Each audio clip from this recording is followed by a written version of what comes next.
So this is going to be a BF6 setting video. It's not just going to be controls, it's going to be like all of my settings in the game. From top to bottom. So you want your infantry controls to look like this, right? 42, 89 FOV, and then like exactly how you see it, right? Aim assist on 50 for the slowdown, but make sure you leave it on 100 for the aim assist. BF3 input curve is standard on both, no acceleration. Okay. The scope settings you want on 90, or zoom is 90, and then the scopes as you see it right now. So it's like 185 to 1.5, and then the rest is like 113, and slowly gets higher and higher.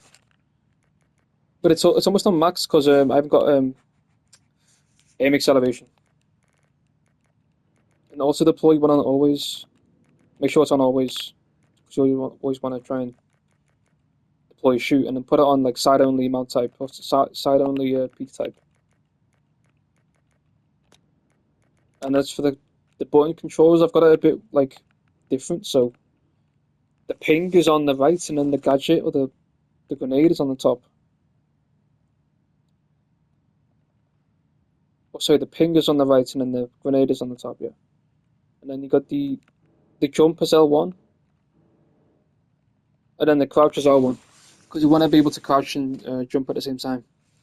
And the slide is also R1. And then you got the gadget is 1 is left, and then gadget 2 is X, and then the last gadget's down. And I've also turned off the button assignments for the laser and the fire mode. I don't want to change it. And the way you do that is you click on it, and then you hold options to clear. So you don't want to have a button for there in case you might press it. And ground vehicles, it's pretty standard. Aim assist is the same, but just like, you know, tune the settings a little bit for the aiming of the vehicles. Now, the last settings you want to do is go to controller tuning, and you want to make sure that vibration's turned off. And your dead zone on the right should be 9, but I've got my dead zone on 90 because I've got a lot of stick drift going on. So I've got on 90 to try and avoid it.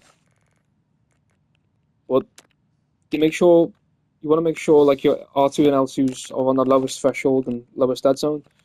Otherwise, there'll be like a lot of delay when you press it. Okay.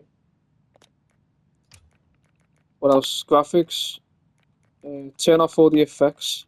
Turn off the motion blur. Turn off all the effects here. And the camera shake. No. Field of view is on wide and 89. And sharpness, it's all 50. Okay. The best audio. Turn off the music, and then you want to have 3D headphones with high dynamics, because otherwise you'll find it hard to hear footsteps, and there'll be like too much background noise. And you don't want all that background noise, so you just want to have like footsteps only. So high dynamics, and then voice chats on 16. For the other settings, HUD, you want to make sure your HUD, you have your view distance on 250 for both, because you want to have like a good sized minimap. And the crosshair projection is turned off. Make sure that's turned off, because otherwise it'll like bounce your crosshair when you're moving. You turn it off, and it turns off the bounce on the crosshair. Okay.